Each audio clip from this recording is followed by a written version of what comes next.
Ako si Vera at mula pagkabata alam ko na kung ano ang lasa ng dugo at kung paano sumigaw ang katahimikan. 8 taon pa lang ako ng gabi ng ulan at putok ng baril ang humukay ng butas sa mundo ko. Nakatago ako sa ilalim ng mesa nanginginig habang unti-unting tumitigil ang mga boses na dati kong tinatawag na mama at papa. Ang amoy ng pulbura at dugo ay nanatili sa balat ko kahit anong paghuhugas ang gawin ko pagkalipas ng maraming taon. Simula noon, ang takot ay naging apoy at ang luha ay naging bala. Nangako ako sa sarili kong babalikan ko ang bawat kaluluwang kumuha ng kanila. Isa-isa. Lumipas ang mga taon at sa edad kong 25, marunong na akong pumatay ng walang panginginig sa kamay. Sa bawat misyon natutunan kong maging hangin, walang pangalan, walang mukha, walang konsensya. Sa mga mata ng mundo, ako ang halimaw, pero sa loob ko, ako lang ang batang naghahanap pa rin ng hustisya. Naging tahanan ko ang dilim at ang katahimikan ng baril ay parang musika. Tinawag nila akong Phantom, isang pangalan na mas kilala kaysa sa sarili kong tunay na pangalan. Bawat gabi bago ako pumikit, naririnig ko pa rin ang huling salita ng tatay ko. Vera, tumakbo ka. Ngunit sa bawat umaga na bumabangon ako, ang tinig na iyon ay nagiging Vera, bumalik ka. At bumabalik ako sa putik sa dugo sa giyera ng mga kaluluwa. Isang gabi habang nakaluhod ako sa harap ng lalaking ipinadala para patayin ako, tinanong niya ako kung sino raw ako para lumaban sa kanila. Ngumiti lang ako, walang emosyon. Ako ang taong mali kayong kinalaban. Bago tumama ang suntok ko sa kanyang panga, alam kong tapos na siya. Hindi ko kailangang sumigaw para marinig ang galit ko. Nakasulat na iyon sa bawat patak ng dugo na lumalapat sa sahig. Pag-uwi ko sa bahay, tahimik lang. Pinarada ko ang motorsiklo, tinanggal ang leather jacket at naupo sa sofa na parang doon ko lang kayang huminga. Sa labas ulan na naman. Sa loob ulan din pero sa loob ng dibdib. Naka-on ang cellphone ko, patuloy na nagbiblink ng pangalan ni Ria, isa sa mga kasamahan ko sa organisasyon. Sinagot ko lang ng walang gana. Gusto mong mabaliw? Sumama ka sa akin sa bar. Natawa ako nang marinig iyon. Baka iba pa mabaliw kapag ako ang sumama. Sa mga ganitong sandali, natutunan ko na ang tawa ay isang uri ng sandata. Ginagamit ko para itago ang mga sugat na hindi ko mapagaling. Nagtungo ako sa bar, dala ang helmet, suot ang itim na jacket na nagsisilbing baluti. Sa loob kumikislap ang mga ilaw na parang mga bituin sa impyerno. Tumugtog ang banda, sumisigaw ang mga tao at ako nakaupo lang pinagmamasdan ang ingay ng mundo. Dumating si Lia, kasamahan ko rin. Ngumiti siya, ngunit sa likod ng ngiti ay ang parehong pagod na mayroon ako. Ikaw? Kumusta ang 2 senador? Tanong niya. Tahimik na sagot ko. Pareho kaming natawa pero walang saya.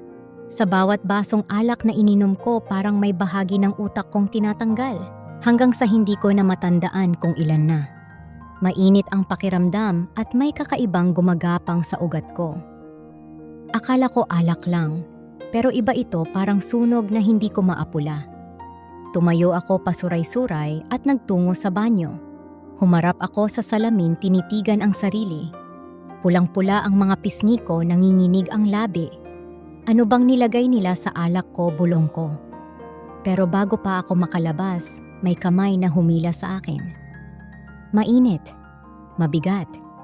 Hindi ko na alam kung anong nangyayari. Gusto kong lumaban, pero ang katawan ko ay naging dayuhan sa akin.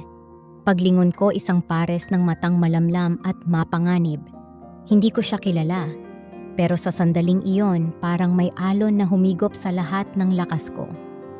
Walang salita, walang paliwanag, isang halik lang, matindi, mapang-akit at parang sumpa.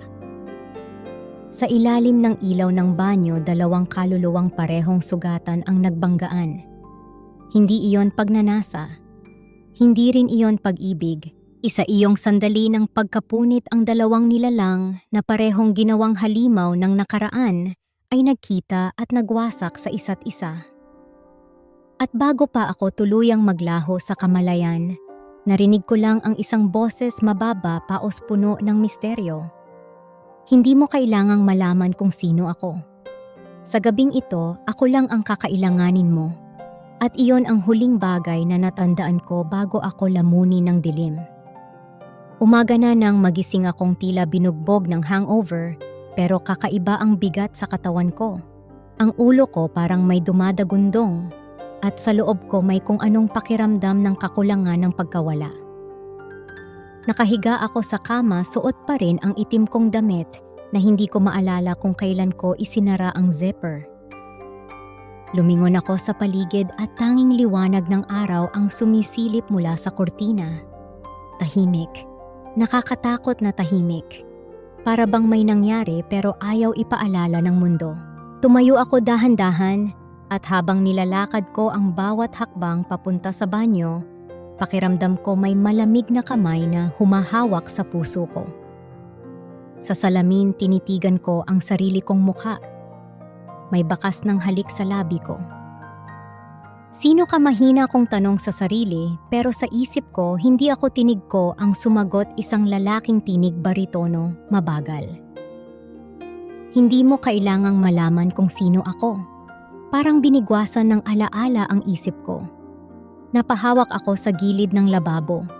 Mabilis kong binuksan ang gripo, sinabuyan ang mukha ng tubig, pero kahit anong lamig hindi naglaho ang apoy na bumabalot sa loob ko. Hindi iyon galit. Hindi rin takot. Isa iyong sensasyon na parang sinumpa ng gabi. Pagkalipas ng ilang araw, ibinaon ko sa limot ang nangyari. O pinilit kong ibaon. Ang trabaho ang naging sandata ko. Sa bawat misyon, mas lumalalim ang sugat na hindi ko naman alam kung saan nagsimula. Hanggang isang gabi, habang nag-aayos ako ng baril, may kumatok sa pintuan ko. Si Gideon, ang kanang kamay ng boss namin. Pinapatawag ka ng boss, malamig niyang sabi. Napataas ang kilay ko. Si boss. Akala ko nasa labas pa ng bansa. Bumalik na siya. At gusto kanyang makausap. Personal. Napatigil ako. Personal. Sa buong buhay ko sa organisasyon, walang boss na gustong makausap ako ng personal. Hindi ko alam kung dapat ba akong matakot o maging interesado. Tinupi ko ang mga baril, sinuot ang jacket at sumama kay Gideon. Habang naglalakad kami sa mahabang pasilyo, ang bawat tunog ng takong ko sa sahig ay parang mga tambol ng kaba sa dibdib ko. Hanggang sa huminto kami sa harap ng pinto ng opisina. Pumasok ka, utos ni Gideon. Binuksan ko ang pinto. Pagkapasok ko, malamig na hangin ang bumungad. Amoy mamahaling alak, halong usok ng sigarilyo. May nakaupo sa swivel chair na katalikod. Itim ang suot at may maskarang pilak sa mukha. Ang mga daliri niya ay nakapatong sa isang baso ng alak at ang boses niya nang magsalita ay parang anino ng gabi. Ikaw si Vera Velasquez. Hindi tanong iyon. Isa iyong utos ng katotohanan. Oh, ako nga, sagot ko diretso, walang takot. Magaling ka raw sa mga misyon. Pero hindi iyon ang dahilan kung bakit kita pinatawag. Napasimangot ako. Kung hindi trabaho, tahimik siya sandali bago marahang tumingin sa akin. Ang mga mata niya sa likod ng maskara, kulay abo, malamig pero pamilyar. Tila may humila sa loob ko, isang sigaw na matagal nang nakakulong. Hindi ko maintindihan, pero sa bawat titig niya parang bumabalik sa akin ang gabing iyon. May nakilala ka bang lalaki, ilang linggo na ang nakalipas, tanong niya. Napatitig ako sa kanya, nagulat. Anong ibig mong sabihin? Sa isang bar. Napatigil ako. Tumigil din ang paghinga ko. Wala akong maalala, mahina kong sabi. Pero sa loob ko may tinig na humahalakhak. Alam kong nagsisinungaling ako, pero hindi ko alam kung kanino, sa kanya o sa sarili ko. Kung wala mabuti malamig niyang sabi sabay tumayo. Lumapit siya sa akin, mabagal bawat hakbang parang nilalagyan ng bigat ang hangin. Pero kung meron man, sabi niya, halos pabulong, huwag mo na sanang alalahanin. May mga gabing hindi kailangang tandaan.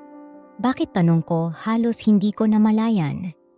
Dahil ang alaala minsan, mas mapanganib pa kaysa bala. Napatitig ako sa kanya. Sa unang beses, hindi ako nakasagot.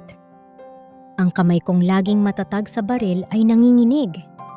Gusto kong alisin ang maskara niya, gusto kong makita kung sino siya. Pero sa mismong sandaling iyon, may kumislap na imahe sa utak ko ang boses ng lalaking humalik sa akin sa banyo, ang parehong timpla ng lamig at apoy. Hindi pwedeng siya iyon. Pag uwi ko ng gabing iyon, hindi ako mapakali. Sa unang pagkakataon, hindi ako tinulugan ng gabi.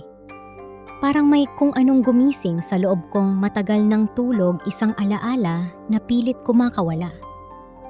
Hanggang sa isang umaga habang naghuhugas ako ng kamay sa banyo, may nakita akong kakaiba. Ang kulay ng aking balat maputla pero ang mata ko parang may liwanag ng pagdududa. At nang makaramdam ako ng pagkahilo, napahawak ako sa tiyan ko. Tumigil ang mundo. Bumilis ang tibok ng puso ko pero hindi dahil sa takot, kundi dahil sa isang bagay na mas malalim, mas mahirap paniwalaan. Hindi pwedeng totoo. Hindi pwedeng ito iyon. Hindi pwedeng galing iyon sa gabing gusto kong kalimutan. At doon ko naisip ang mga lihim ng gabi ay laging may kabayaran. At ang katawan ko ngayon, ang resibong hindi ko kayang tanggihan. 3 buwan na ang lumipas mula noong gabing iyon at bawat araw ay parang isang mahabang gabi na walang bituin. Sa tuwing titingnan ko ang sarili ko sa salamin, hindi ko na makita ang babaeng dating walang takot. Ang balat kong sanay sa sugat ay ngayon marupok. Ang bawat paghinga mabigat. Minsan habang nakahiga ako, maririnig kong kumakalansing ang relo sa tabi ng kama, paalala na may dumadaan na oras na hindi ko na mababalikan. At sa bawat segundo, ang lihim na itinago ng katawan ko ay patuloy na lumalaki sa loob ko. Hindi ko alam kung anong mas kinatatakutan ko, ang katotohanan o ang posibilidad na totoo ang kutob ko. Sinubukan kong kalimutan pero hindi ko kayang kalabanin ang dugo. Sa gitna ng mga misyon habang nakatutok ako sa mga baril, bigla kong mararamdaman ang paggalaw sa loob ng tiyan ko. Maliit, mahina, pero totoo. Napayuko ako noon, halos mapaluha. Isang sandaling binura ng lahat ng galit sa dibdib ko. Sino ka, mahina kong tanong habang hinahaplos ang sarili kong tiyan. Walang sagot, tanging tibok lang ng puso ko at ng isa pang pusong kumakapit sa buhay. Hindi ko alam kung dapat ba akong matakot o mapaluhod sa pasasalamat. Pero isang bagay ang malinaw, ang gabing tinakbuhan ko ay hindi pala tapos. At ngayon dala ko ang bunga nito. Lumipas ang mga linggo at mas lalo kong naramdaman ang pagod. Naging mahina ako sa unang pagkakataon. Sa bawat laban may sandaling parang gusto ko na lang umupo at huminga. Hindi ko na maipaliwanag kung bakit hindi ko kayang patayin ang ilang target. Parang may kumakapit sa kamay ko, pinipigilan akong maging halimaw ulit. Hanggang sa isang gabi sa gitna ng misyon, isang putok ang umalingaw-ngaw. Hindi ko namalayan kung saan galing. Mainit, mabigat. At bago pa ako makalapit sa kalaban, naramdaman kong may dugo nang dumadaloy sa likod ko. Nabitawan ko ang baril at ang huling nakita ko ay ang ilaw ng buwan na parang matang nakamasid. Pagmulat ko, amoy ospital. Maputing kisame, mahinang tunog ng makina. Hindi ko maramdaman ang mga braso ko. Pero narinig ko ang isang boses, baritono pamilyar, "Vera, huwag kang pipikit." Nilingon ko siya pero lahat ng bagay ay parang malabo. Nakita ko lang ang anino ng isang lalaki na kayoko, duguan din ang balikat. "Sino ka?" Mahina kong tanong bago tuluyang bumigay ang mga mata ko. Pagmulat kong muli, ibang boses na ang narinig ko. "Mister, Reus ligtas ang bata. Pero ang babae nasa kumatos. Ang mga salitang iyon ay parang mga pako sa dibdib niya. Hindi ko naririnig pero ang lalaking iyon ang boss, si Cyan Reyes. Ang lalaking matagal nang nakamasid sa akin sa dilim ay tahimik lang na nakatayo sa labas ng operating room. Ang mga kamay niyang sanay sa paghawak ng baril ay ngayon nanginginig habang pinagmamasdan ang babaeng muntik niyang mawala. Ilang oras siyang nakatayo roon hindi gumagalaw. Hanggang sa lumapit ang doktor. May dalawang magandang balita at isang masama, sabi nito. Ligtas ang sanggol. 3 bala ang tinanggal namin pero hindi nito natapos ang pangungusap. Pero ano mariing tanong ni Sian? Kumatos siya. Hindi namin alam kung kailan siya magigising. Tahimik lang si Sian. Walang salita, walang galit, pero ang bawat hinga niya ay parang apoy. Lumapit siya sa kama ko, marahang hinaplos ang kamay kong malamig. You fought too much, my love. Bulong niya halos pabulong sa hangin. Pero ngayon pahinga ka na. Ako muna ang lalaban para sa ating dalawa. Lumipas ang mga araw. Hindi ako nagising, pero araw-araw naroon siya. Hindi niya iniiwan ang kwarto. Minsan maririnig niyang nagsasalita siya, inaantig ang kamay kong walang kilos. Bakit ba ganito kakatigas ang ulo kahit sa tulog pinapahirapan mo pa rin ako? At sa pagitan ng mga gabing iyon, dumarating ang doktor, sinasabing malusog ang bata sa loob ko. 4 na linggo na raw. Buhay. Malakas. At sa tuwing maririnig iyon ni Sian, may ngiti sa labi niya pero may luha sa mga mata. Pagdating ng 9 na buwan, wala pa rin akong gising.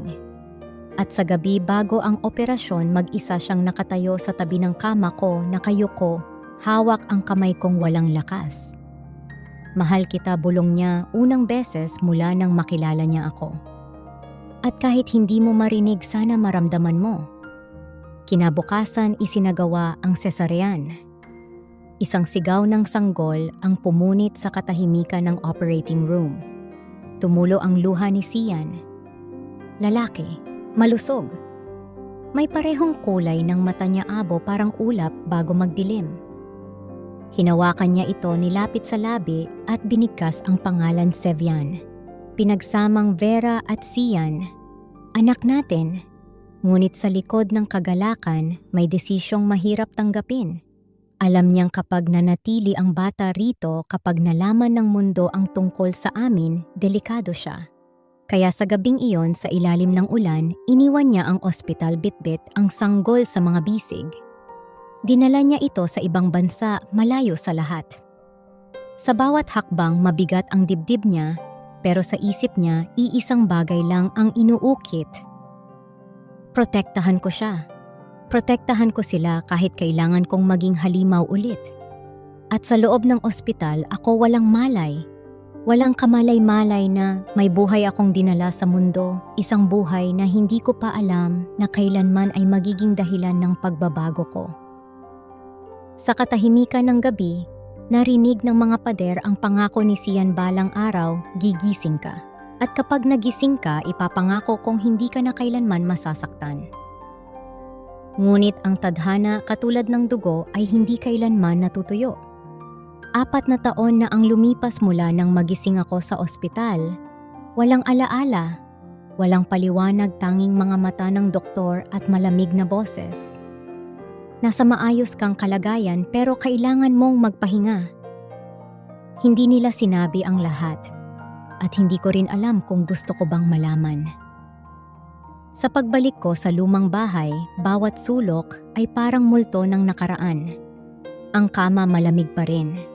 Ang dingding may bakas pa ng mga larawang tinanggal. At sa salamin, isang mukha ng babae na buhay pero walang direksyon. Muling tinawag ako ng organisasyon matapos ang ilang buwan ng katahimikan. Isang tawag mula kay Leah ang gumising sa akin isang umaga. Vera, kailangan kang pumunta sa headquarters. Lahat tayo pinapatawag. Bakit wala akong balak bumalik sa gulo? Wala kang pagpipilian. Si Sir Gideon mismo ang nag-utos. Napapikit ako. Alam kong kapag si Gideon na ang nagsalita, hindi iyon imbitasyon, iyon ay utos. Naghanda ako ngunit hindi na ako ang dating Vera na mabilis humugot ng baril at tumawa sa harap ng panganib. Ngayon bawat tunog ng motor ko ay may kasamang tanong. Bakit ako bumalik? Nang makarating ako sa headquarters, lahat ay abala. May tensyon sa hangin at sa bawat mukha ng mga kasamahan ko ay may halong takot at pananabik. Pagbukas ko ng pinto ng conference hall, halos sabay-sabay silang natahimik. Sa gitna ng bulungan, narinig ko si Leah. Dumating ka rin sa wakas. Ano bang meron, tanong ko? Si boss. Babalik daw siya ngayon. Napaangat ang kilay ko. Boss, akala ko patay na siya o matagal nang nagretiro. Umiling si Leah. No, nawala lang siya ng 4 na taon pero ngayon, babalik siya. At may kasama raw siyang bata. May kakaibang kumislot sa dibdib ko. Hindi ko alam kung kaba, takot o pag-asam. Pero nang bumukas ang pinto sa dulo ng silid, tumigil ang mundo ko. 2 anino ang pumasok. Ang una ang lalaki matangkad na kaitim, may suot na maskarang pilak na kumikintab sa liwanag. Ang pangalawa, isang batang lalaki, mga 4 na taong gulang, may parehong kulay ng mata, abo. Halos hindi ako huminga. Bakit ganon? Bakit parang kilala ko ang bata? Bakit sa tuwing tumingin ako sa kanya, parang may bahagi ng kaluluwa kong umiiyak? Ang maliit na kamay ng bata ay mahigpit na nakakapit sa daliri ng lalaking may maskara. Nang umupo sila sa harapan, tahimik ang lahat.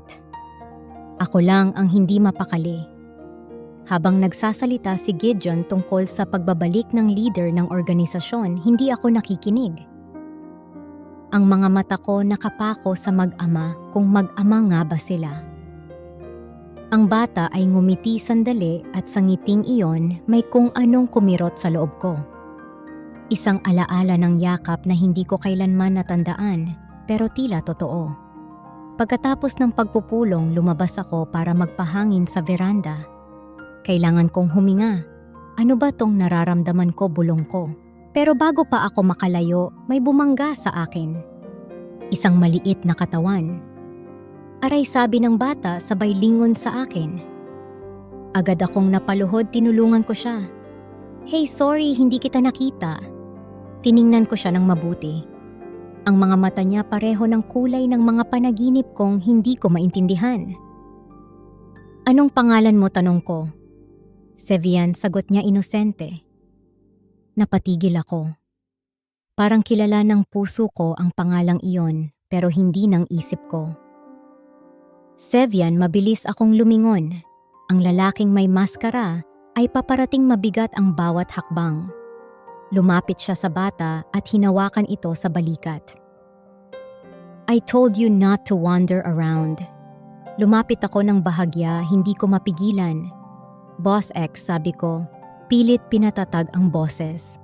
Hindi mo ba masyadong pinoprotektahan ang bata? Tumalikod siya sa akin, saka marahang lumingon. Alam mo kung sino ako, tanong niya malamig. Hindi, sagot ko. Pero gusto kong malaman. Lumapit siya hanggang halos magdikit na ang aming hininga. Bakit hindi mo alamin sa sarili mong paraan? Anong ibig mong sabihin? Kapag handa ka na, malalaman mo kung sino ako sa buhay mo. Marahan niyang hinawakan ang braso ko. Sa sandaling iyon, may dumaloy na kuryente sa balat ko. Nakita ko sa isip ko ang imahe ng isang silid ng halik ng isang gabi na matagal ko nang pilit nilimot. Napaatras ako, hingal, nanginginig. Bakit mo alam ang pangalan ko, tanong ko. Marami akong alam tungkol sa'yo, Vera. Higit pa kaysa sa alam mo sa sarili mo. Pagbalik ko sa bahay, hindi ako mapakali. Binuksan ko ang lumang drawer kung saan nakatago ang mga lumang larawan. At doon sa ilalim ng mga papel, may natagpuan akong kakaibang bagay, isang lumang envelope na may pamilyar na amoy. Nang buksan ko, tumambad ang mga litrato. Ako nakasuot ng hospital gown. Ako nakahiga sa kama buntis. Ako may hawak na sanggol na hindi ko kilala. Napahawak ako sa bibig ko nanginginig. Hindi pwedeng totoo to. At sa sulok ng mesa 2 maskara. Isa pilak, isa itim. Ang parehong maskarang suot ng Boss X. Bumukas ang pinto sa likuran ko. Hindi mo dapat nakita yan.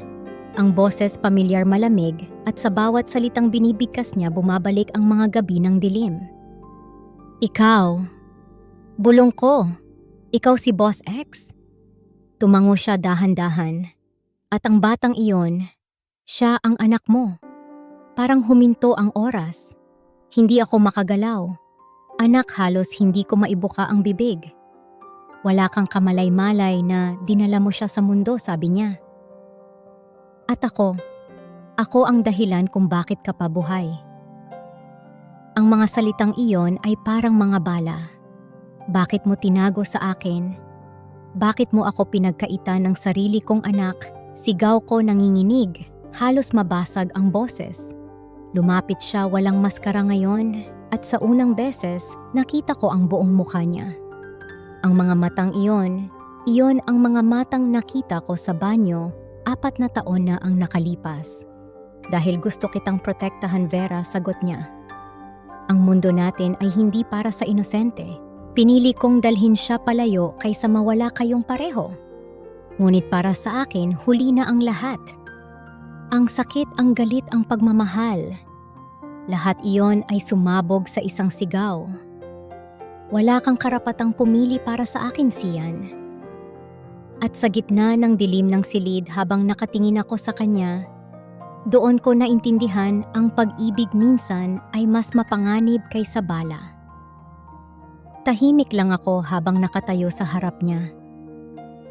Ang mga kamay kong nanginginig ay halos hindi ko mapigilang sumampal, pero may kung anong pumipigil, hindi takot, hindi awa, kundi isang piraso ng damdaming ayaw kong aminin.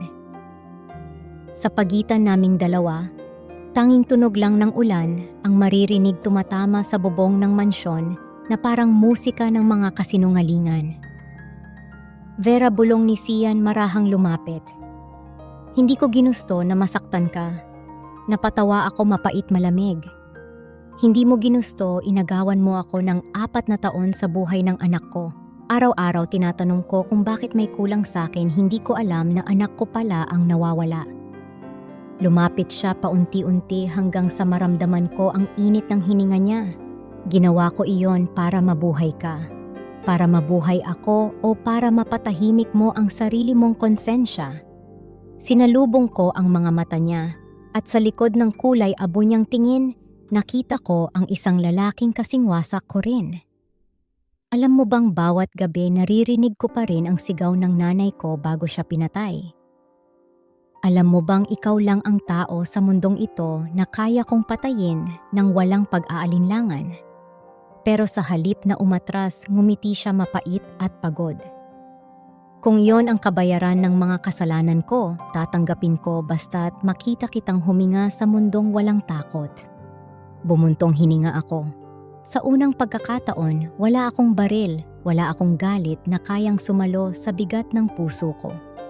Ang lahat ng galit na matagal kong inalagaan ay biglang naging luha. Hindi ako marunong magpatawad, Sian, sabi ko. Pero marunong akong magmahal at iyon ang sumpa ko. Tahimik siyang lumapit, marahang hinaplos ang mukha ko. Kung hindi mo ako kayang patawarin ngayon, maghihintay ako. Maghihintay ako hanggang kaya ng oras. At paano kung hindi na ako bumalik, tanong ko? Hahanapin pa rin kita. May kapangyarihan sa bawat salitang iyon, hindi dahil sa lakas ng boses niya, kundi dahil sa katapatan ng kaluluwa niya. Kinabukasan kinuha ko si Sevian.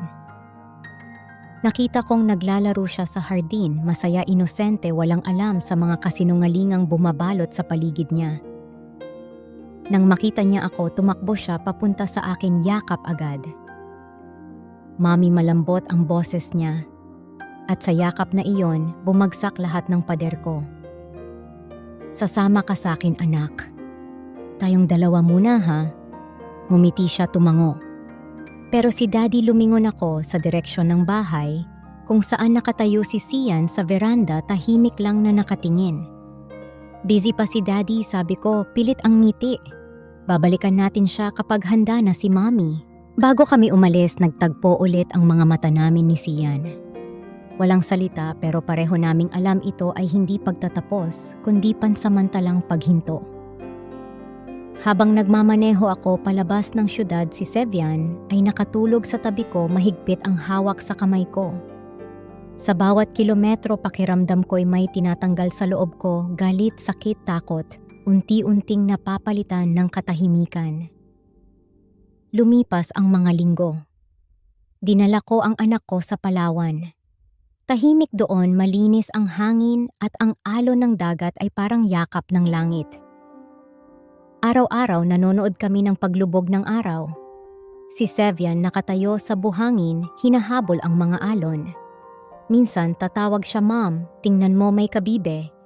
At sa bawat tawa niya may tinig sa loob kong bumubulong. Ito ang kapayapaan.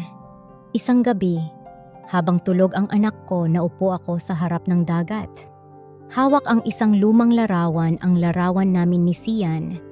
Nakuha bago ako bumagsak sa dilim. Hindi kita kayang kalimutan, bulong ko. Pero hindi ko rin kayang bumalik hanggat hindi ko napapatawad ang sarili ko. Ang hangin ay dinala ang boses ko sa kawalan at sa isip ko nakita ko siya, si Sian, nakaupo sa loob ng kanyang opisina, hawak ang parehong litrato. Tahimik lang nakatingin sa labas ng bintana. Lumipas ang isang buwan, isang hapon, habang naglalaro si Sevian sa tabing dagat, lumapit siya sa akin. "Mom, miss ko na si Daddy." Napayuko ako, hinaplos ang buhok niya. "Alam ko, baby. Miss din niya tayo." "Kailan siya pupunta rito?" tanong niya inosente. Hindi ko alam kung anong sasabihin kaya niyakap ko na lang siya. Baka bukas, baka sa isang araw. Pero darating siya, anak. Kinabukasan, habang naglalakad kami sa Pampang, may nakita akong lalaking papalapit mula sa malayo. Suot ang simpleng polo, nakangiti, hawak ang mga bulaklak. Si Sian. Ang mga mata ni Sevian ay nagliwanag. Daddy, sigaw niya sabay takbo papunta. Nakahawak lang ako sa dibdib ko, pinipigilan ang luha. Lumapit si Sian, hawak ang kamay ng anak namin at tumingin sa akin. "Sabi ko sa'yo, mahahanap kita." Hindi ko alam kung ilang sandali kaming tahimik lang na nagtititigan. Sa wakas lumapit siya, marahang inabot ang kamay ko. "Pwede ba akong pumasok sa buhay niyo ulit?" tanong niya. Umiling ako, umiiyak pero nakangiti. "Hindi mo kailangang pumasok, Sian. Hindi ka naman talaga umalis." Lumipas ang mga araw hanggang maging linggo at ang tahimik naming buhay ay naging buo. Sa kaarawan ni Sevian, nagtipon kaming tatlo sa ilalim ng mga bituin. Walang engrandeng handaan, tanging maliit na mesa, ilaw ng kandila at tawanan ng bata. Pagkatapos ng cake, lumuhod si Sian sa harap ko, nanginginig ang kamay, may hawak na maliit na kahon. "Vera," sabi niya, mababa ang boses, "matagal kitang hinintay. Ngayon gusto kong bumawi sa bawat gabing nawala tayo sa isa't isa. Will you marry me?" Hindi ko napigilang umiyak, pero sa likod ng mga luha, ngumiti ako. "Oo, Sian. I will marry you." Tumawa siya mahina, sabay inilagay ang singsing sa daliri ko. Sa tabi namin, si Sevian palakpak ng palakpak, masayang sumisigaw. Yay, complete family na tayo. At sa sandaling iyon, napatingala ako sa langit. Ang mga bituin ay tila mas maliwanag kaysa dati. Siguro dahil sa wakas natutunan kong kahit ang pusong durog may kakayahang maghilom kapag natutong magpatawad. Hinawakan ko ang kamay ni Sian, hinalikan sa labi, marahan puno ng katahimikan. "Mula ngayon," sabi ko, "hindi na tayo tatakbo sa dilim." Ngumiti siya sabay bulong, "Hindi na. Dahil ikaw na ang liwanag ko."